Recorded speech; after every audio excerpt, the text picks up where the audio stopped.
Perfect. Okay. Well, hello and welcome everyone to a dedicated info session for Brown in Paris, which is a semester or full year study abroad program that offers students the opportunity to fully immerse themselves in the language, culture, and higher education system of Paris, France. The goal of this session is going to be to give folks an overview of key aspects of the program, and then to give you all an opportunity to ask any specific questions that you might have during an open Q&A at the end of the session. For a bit of housekeeping, this info session is going to be recorded for the benefit of those who were unable to attend in real time. So we ask that you please hold any questions that you have until the end. And we'll stop the recording once the Q&A begins. So my name is Chris Van Boven. I'm an assistant director of global programs here at Brown.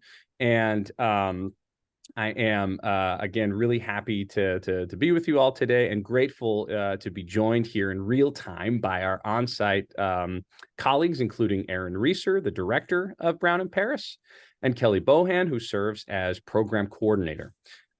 We are also fortunate that we're going to be joined here today by a recent alum, Tierra Peguero, who studied abroad with Brown in Paris in the fall of 2022 and is currently serving as a study abroad peer ambassador.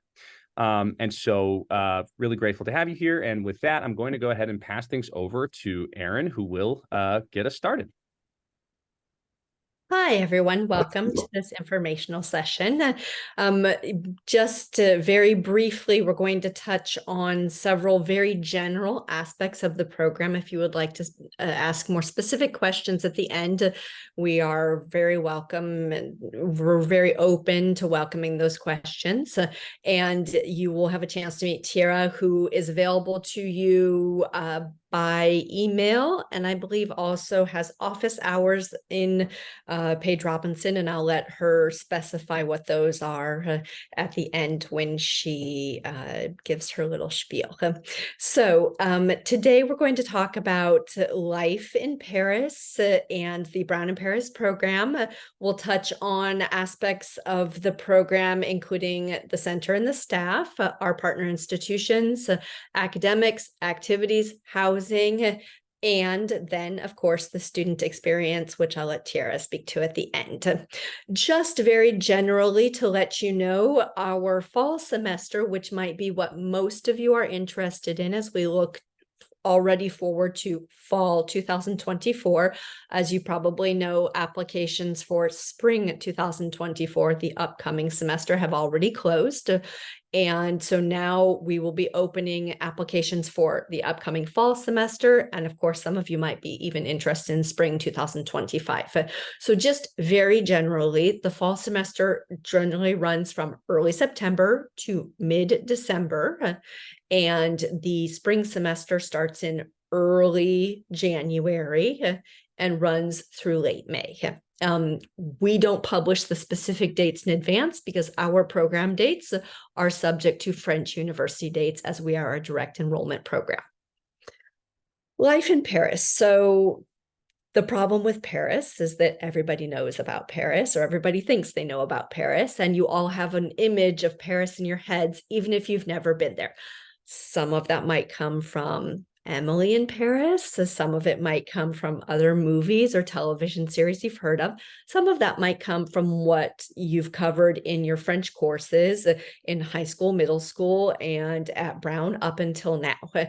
Our raison d'etre and our purpose in the program is to show you the real Paris, as real as we can get. Of course, it's just our vision of the real Paris, but we want to help you to discover that Paris is a traditional city. It's all of those things that you've read about, that you've seen, that you might have seen firsthand as a tourist in Paris, but it's also a modern, capital city that is very diverse, that is home to many populations of people coming from many, many different points of origin. The city of Paris is really what we like to refer to as a patchwork of villages. So there are the 20 arrondissements, the famous escargot that the city map is divided into.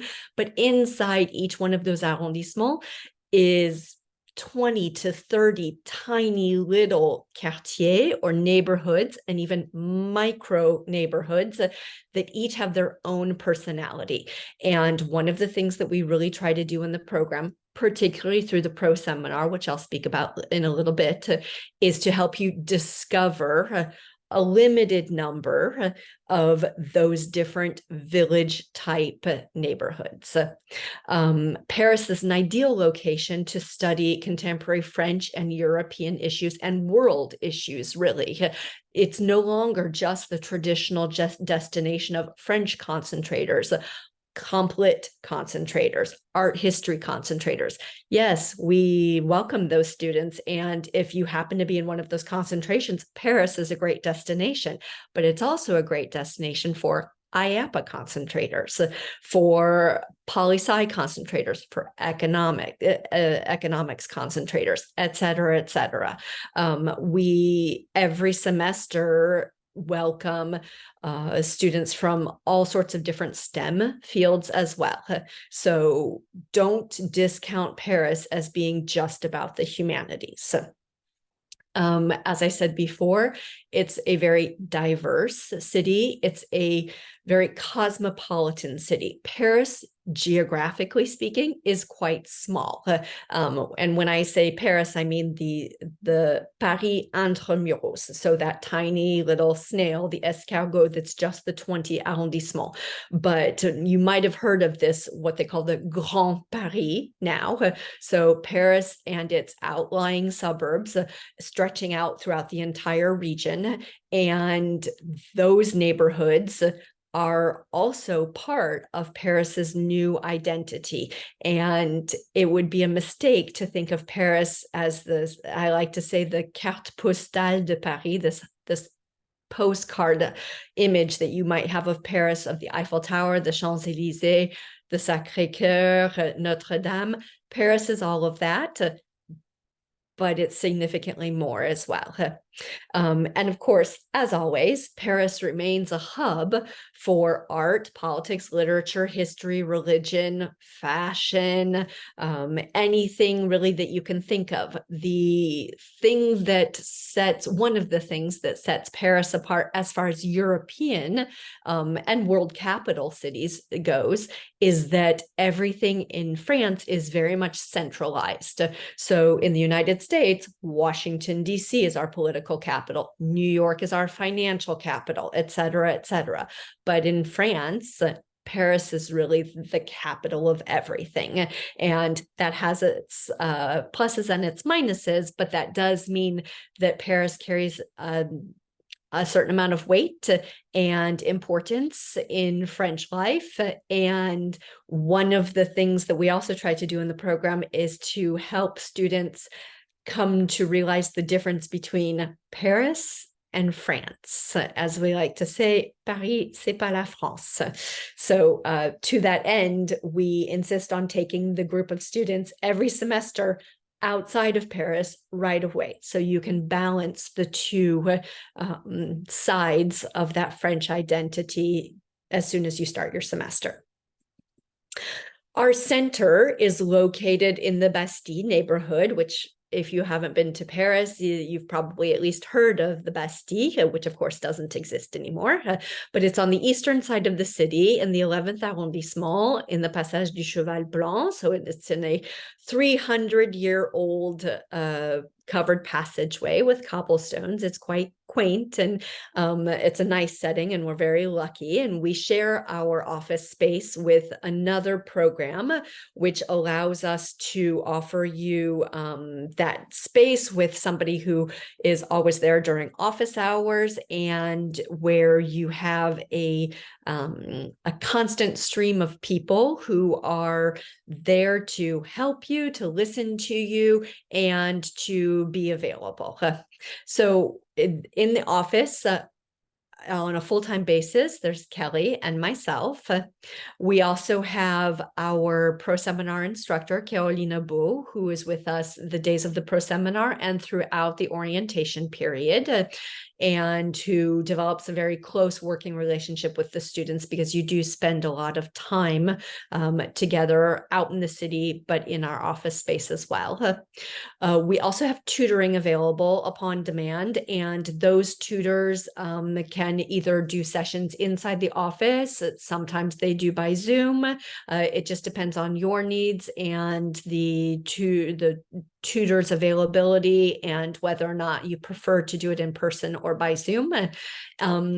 We also frequently have outside contributors who run activities for us, do guided visits, et cetera, et cetera. So although Kelly and Carolina and I are the people that you're going to interface with the most often, there's a constant changing cast of characters, if you will.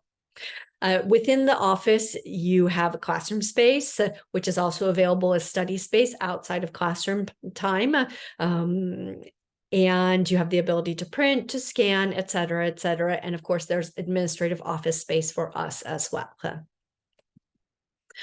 We work with two partner institutions currently, Lettres Sorbonne, which is the former Sorbonne, as you might know it. The Sorbonne in 1968 was split up into several different institutions. And this is, if you have parents that studied abroad, or older relatives, or even instructors, they might refer to Les Sorbonne as Paris 4. So all of the Universités de Paris are broken up and numbered. So this is Ancienne Paris 4. So it's a university that specializes particularly in humanities and some social sciences. And we also work with Université de Paris 8, Vincennes-Saint-Denis, which is a university that was created after May 1968 and is known as the University pour tous, for everybody. And it has a very unique and contemporary approach to many different subjects. It is very well known as housing the first department of feminist studies, now gender studies, in France. It was also home to, when it began, many very famous contemporary French philosophers, such as Michel Foucault, Jacques Derrida, Gilles Deleuze, etc., Hélène Cixous. We also can and do frequently work with specialty schools. For example, we've had several students take particular language courses at INALCO, which is an institution that proposes a little bit more specialty language courses, such as Vietnamese, Mandarin Chinese, even Sanskrit. I've had a student take Sanskrit there. We can also enroll students at the École Spéciale d'Architecture if you're an architecture student. That institution is on... it's a special application, so you would need to request advance notice for that. And there are other specialized institutions that we can enroll students in as well, depending on your needs. All courses are in French, and we are, as I said before, a direct enrollment program. So you are taking the pro seminar, which is required for all students in-house all together, and then the rest of your coursework would be done at one of those two universities.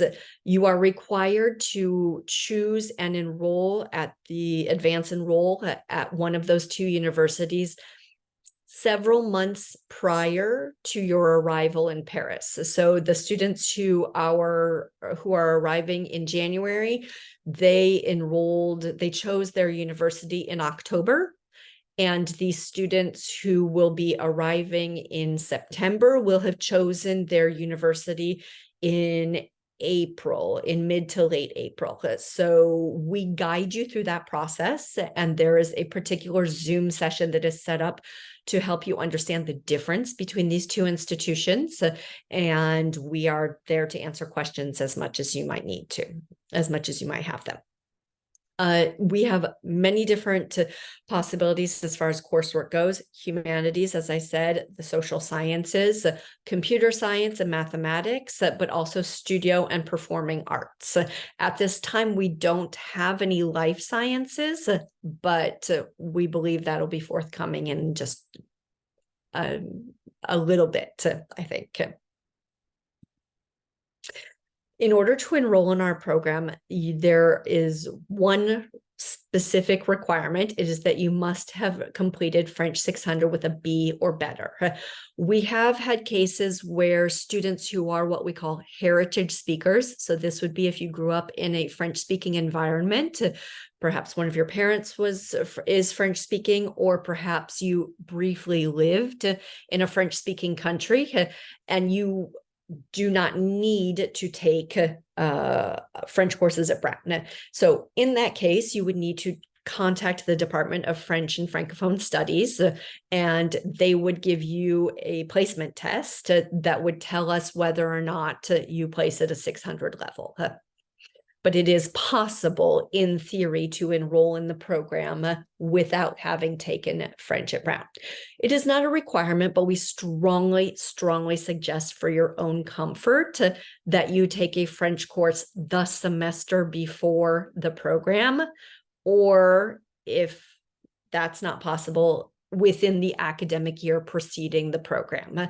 But anecdotally, we have definitely found that students who are just coming out of a French course on campus have a much easier adjustment period than students who haven't had French for a semester or even the semester plus the summer and then arrive in France. As I mentioned before, the pro seminar is mandatory for all of the students on the program. That course, for now and for the last few semesters, this could change, but for now takes place on Monday afternoons.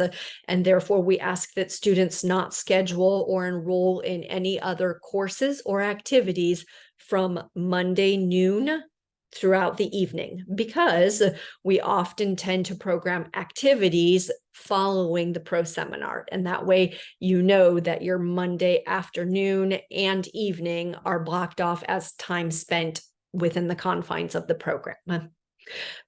In order to earn 3 to 4 Brown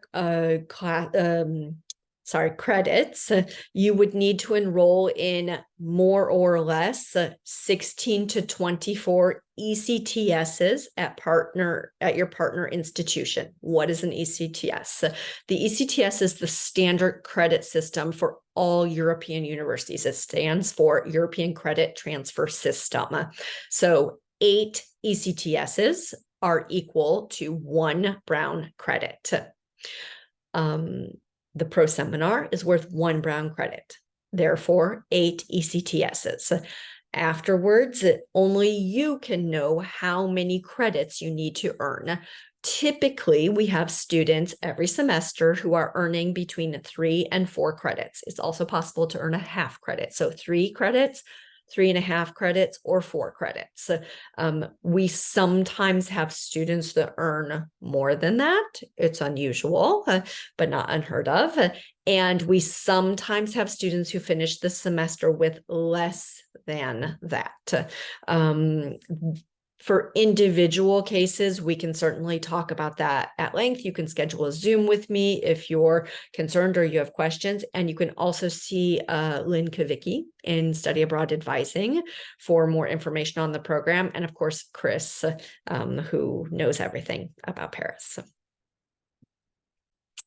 Just a more detailed note on the pro seminar.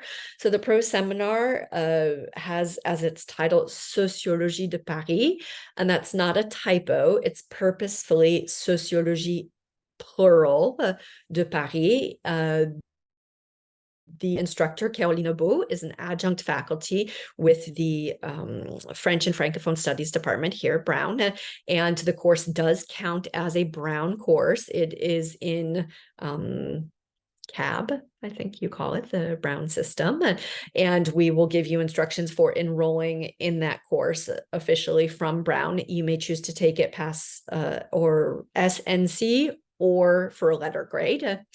It is a required course, however, if you're on the program for the first semester. Year-long students do not retake the pro seminar the second semester. So why sociologie plurielle? Because we believe that Paris has many separate identities, and we want to just scratch the tip of the iceberg and begin to help you to discover those different identities. The semester starts with approximately 10 days of an intensive orientation period where we will meet with you every day, divided between administrative meetings, helping you get settled, helping you get your phone plan set up, your transportation card, etc. And then also city walks, what we call urban hikes in the program, getting you to know different neighborhoods. Classroom time with Carolina, getting you started on the subject matter of the pro seminar, and also other activities. All of these culminate in the regional seminar where we all go for 3 days to Auvergne in the Massif Central in the middle of France. And I'll speak about that in a little bit. After the orientation period, as I mentioned before, the pro seminar meets every Monday afternoon. The class periods can include guest speakers. They can include exhibits in different museums, the urban hikes that I mentioned before, and they include 2 very specific elements that are unique to the pro seminar. The first one is the personal engagement, which is a required activity of 2 hours a week during the semester, starting after the orientation period, that all students must do on their own.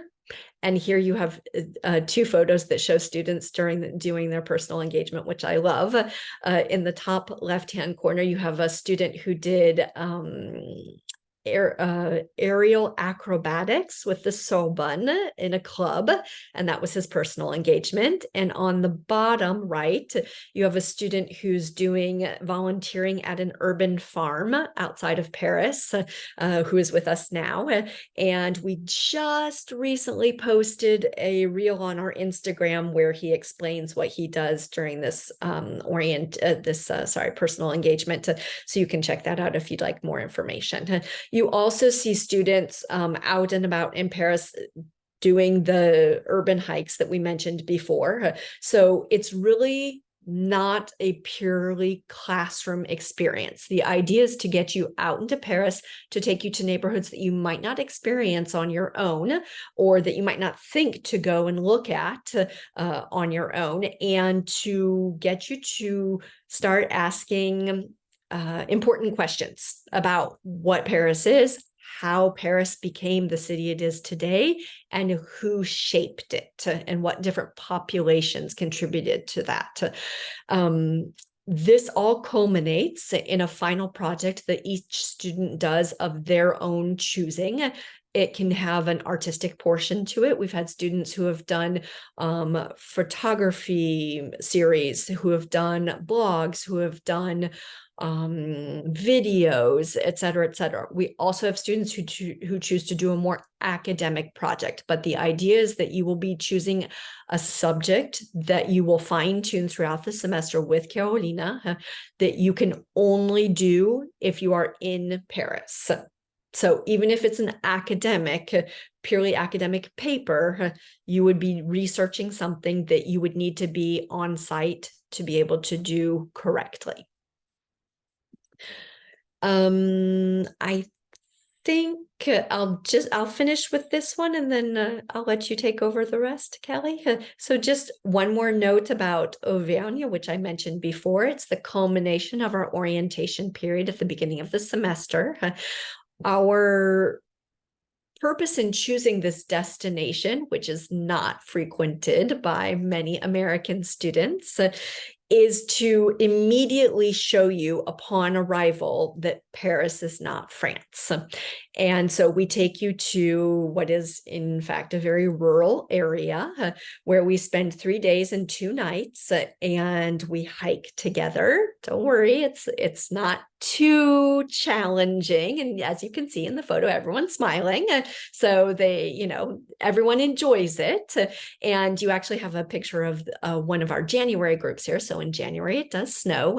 Auvergne is a volcanic region. The volcanoes are dormant, but so it's mountains smaller than the Alps, and the hiking is easy and picturesque, and it allows us to get to know each other in a different setting than in the office or in Paris. And taking you to Auvergne allows you to taste the regional cuisine, visit farms, see how they make cheese, for example, and see another aspect of France, very important to us.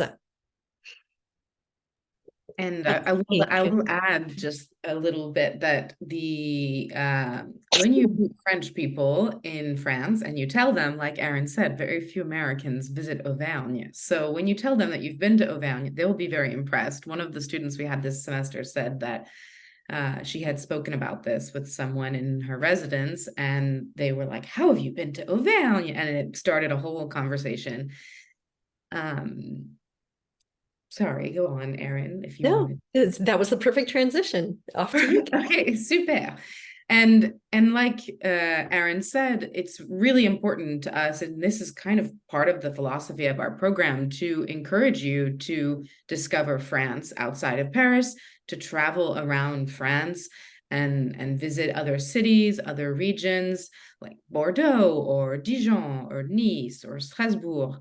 And we know that one of the main objectives for many students when it comes to traveling is taking advantage of Paris's central location in Western Europe and visit other European capitals.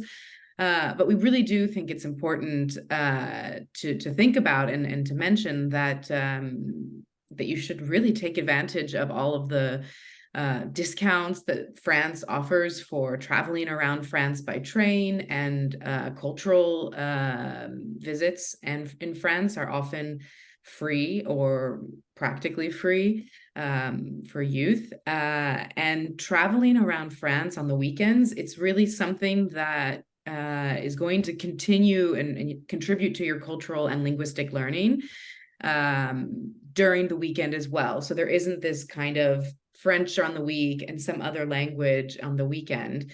And you'll find that it's less expensive. And France is incredibly beautiful. There are all kinds of landscapes, be it mountains, ocean, the sea, vibrant cities, adorable villages.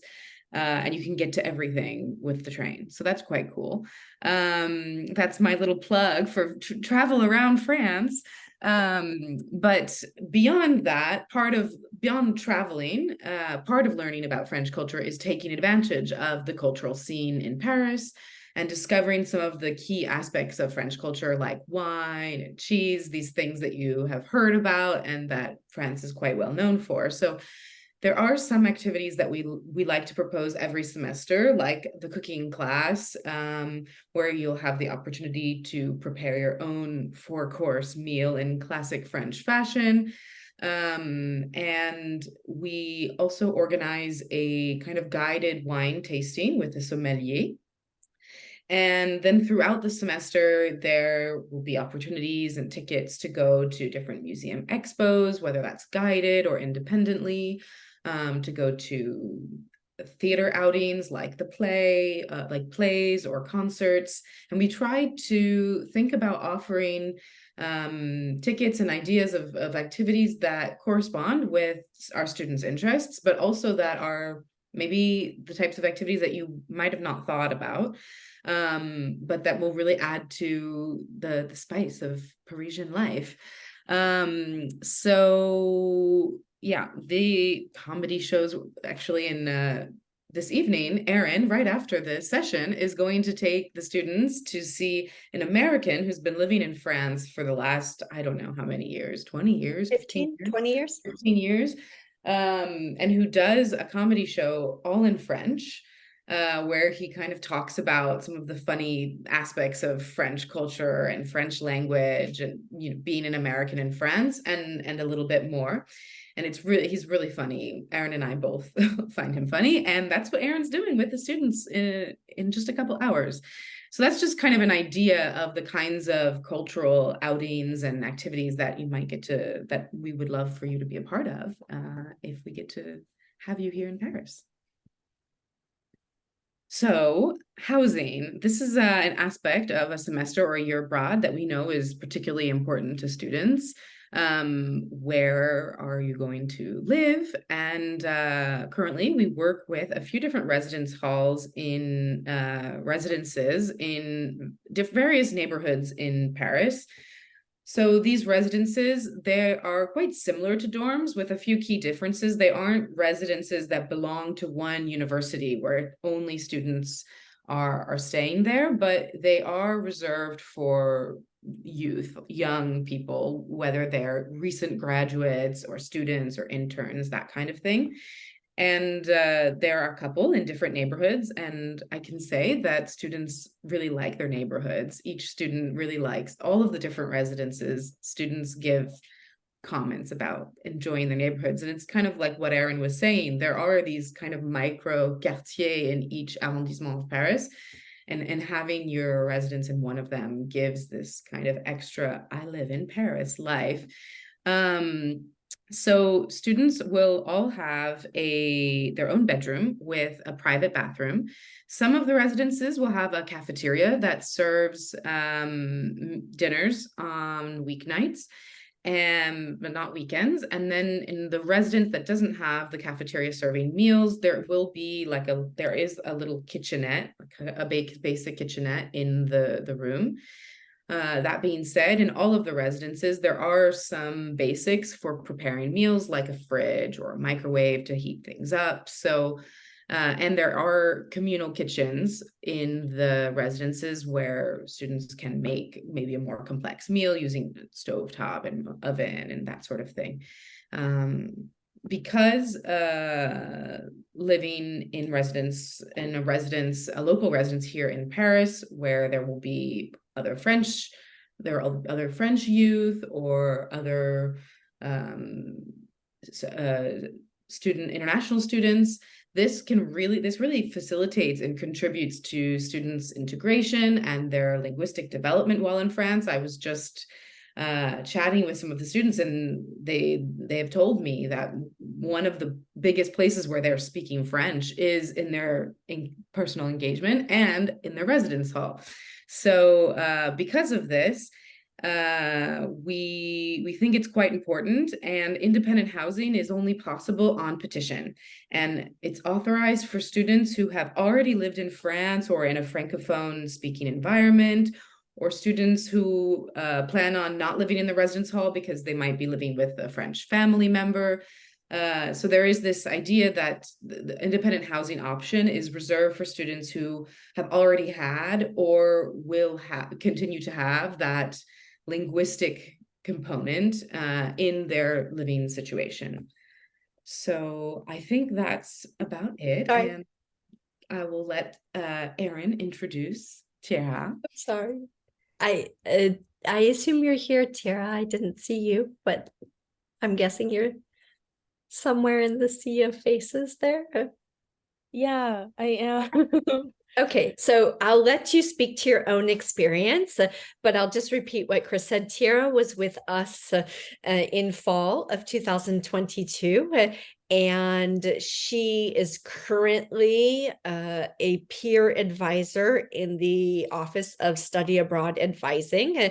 And if you could, Tara, just tell the students at the end how they can get in touch with you and whether or not you actually have office hours where they can drop by.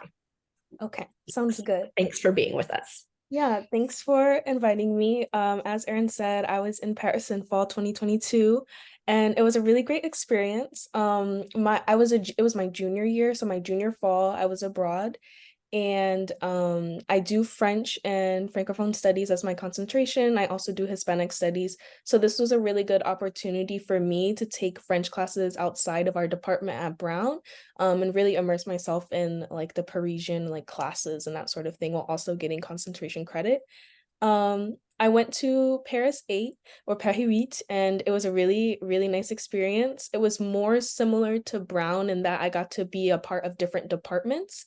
And that was something that I enjoyed. So I had literature classes, I had 2 literature classes, I had a Spanish class that I was taking, I had a creative writing class, I was also taking a French class specifically for people of other languages. So French as a foreign language for other people. So that really helped me with like my grammar, from a professor that understood different languages and things like that. So that was really, really helpful.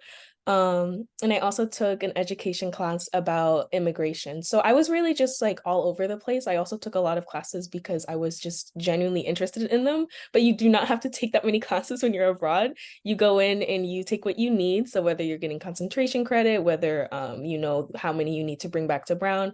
I ended up bringing back like 4.5 credits from back to Brown, and that was like absolutely not necessary. I just did it just because I was having a good time learning all of those things. So I was in the residence Dido in the 14th, and that was a really, really nice place to be because it was a little quieter, which I appreciated.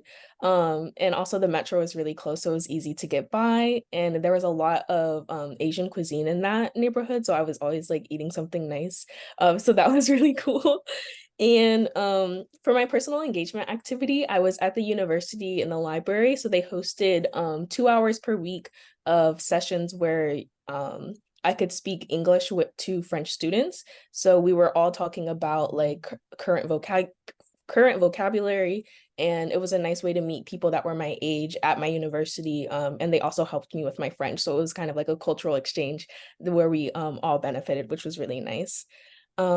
For my final project, as Erin said, a lot of people tend to do very creative things for their final project. You can write a traditional essay, but because in most of our classes, we're already writing a bunch of essays or doing certain things, sometimes because we get the freedom in this class in the pro seminar to do something, a lot of people go with creative options. So I wrote a bunch of poems and I made a bunch of paintings about like feminist street art in France.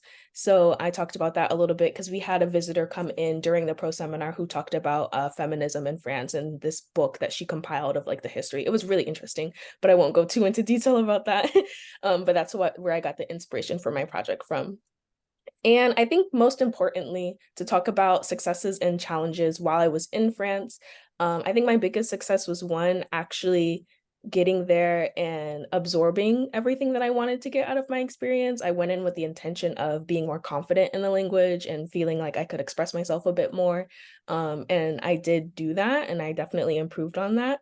But I think that my biggest challenge was getting out of that fear of like speaking French or making friends in certain like classes. So I didn't actually start talking to people until like a month in, or I didn't start inviting them to like lunch until a month in. And your study abroad experience goes pretty fast. So a month, waiting a month to do that is certainly a choice, where I had less time with people that I really cared about. And I still talk to them today. Like I was on the phone with someone that I met just last week because she's moved out of France to Spain. And it's just like connections like that where you definitely want to take advantage of. So that was definitely a challenge to kind of get out of that fear of speaking French and, making mistakes and just kind of like put yourself out there. So yeah. Excellent. Thank you, Tiara. That's very honest. I like that. Chris, I think you want to give a few logistical. Yes, but just to ask Tiara if you do have office hours or times that Yes. that are able to stop by, that would be. Yeah. Sorry, I did forget about that. So I do have office hours. I do have them through reading period as well, for anyone that wants to come by. So I can also send it in the chat, but I am available Tuesdays from 9 a.m. to 10 a.m. and like 2:30 to 5. I also have Thursday office hours and Friday office hours. So I'll write it in the chat about what times and also where those are, but you can always send me an email as well if those times don't work for you. So Fantastic. Thank you. Thank you so much, Tiara. And yes, hopefully at this point we will have convinced all of y'all that this is the program to be on. And so I just wanted to, before opening things up to general questions, just offer the basics in terms of the application process. I believe if we could step back just one slide. So sorry. That's quite all right. So it's a fully online application designed to be as painless as possible. You just log in, fill out some basic information. There's a short a personal statement, but again, designed to be really straightforward. You're not applying to college again. We want you all to participate on this program. And so for folks interested in applying for a fall semester program or for a full year program, we actually have a lot of students that have done in this most recent year. We had many students participate for the full year. The preferred deadline is February 1st, with a final deadline on March 1st. And those applications we expect to open sometime in the next couple of weeks, certainly before the end of December. So you can be on the lookout. For those interested in studying abroad in the future term, say spring 25, those applications will open up sometime towards the beginning of summer. And those applications will be due in August, September 2024. Okay, we can move on to the next slide. Thank you. All right, so if we could go back just one. Sorry. So for Brown students who are tuning in, you will apply via the main Brown via TRM portal. So this is the main portal for study abroad as a Brown student, and you'll know that you're in the right place if you when you search for the program and you have the program name in via TRM listed as Brown students, Brown in Paris University Studies. So it's an online application you'll find there. And if we can go to the next slide. So we welcome visiting students on all of our Brown in programs, including the Brown in Paris program. And so for here, you'll navigate specifically to a visiting student application portal through the Brown in Paris website, so the Office of Global Engagement website. I've listed the link here. But in essence, you'll navigate to this page. You'll click the specific link for Brown in Paris, and you will open up a brochure for visiting students. If we could switch to the next page.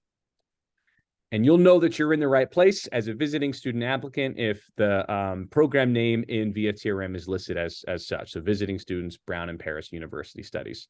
If you find yourself lost or you're not able to find this, you're always welcome to reach out to me personally, and I'm happy to navigate you through that process. And I think that we've just got the one more slide, and I'll pass it over back to Erin.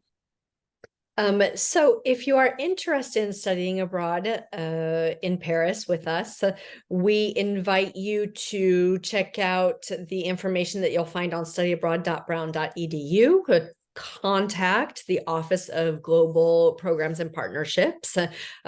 Chris, as I said before, is all-knowing when it comes to the Paris program. Meet with your study abroad advisor, who for the Paris program would be Lynn Kavicki. Is that correct still, Chris? Absolutely. Yes. And Lynn is a wealth of information as well about the Paris program. She's worked with us for many years, and she knows the program well. And of course, you've all just met Tiara, who is available to talk about general program information and specifically her experience in the program. Just contact her by email or drop by her office in Page Robinson, which is on the 4th floor. So for Tiara, that's going to be the 3rd floor. But if you want to come stop by and say hi to me, I'll be on the 4th floor. Okay, great. Thank you, Chris. We are ready for questions.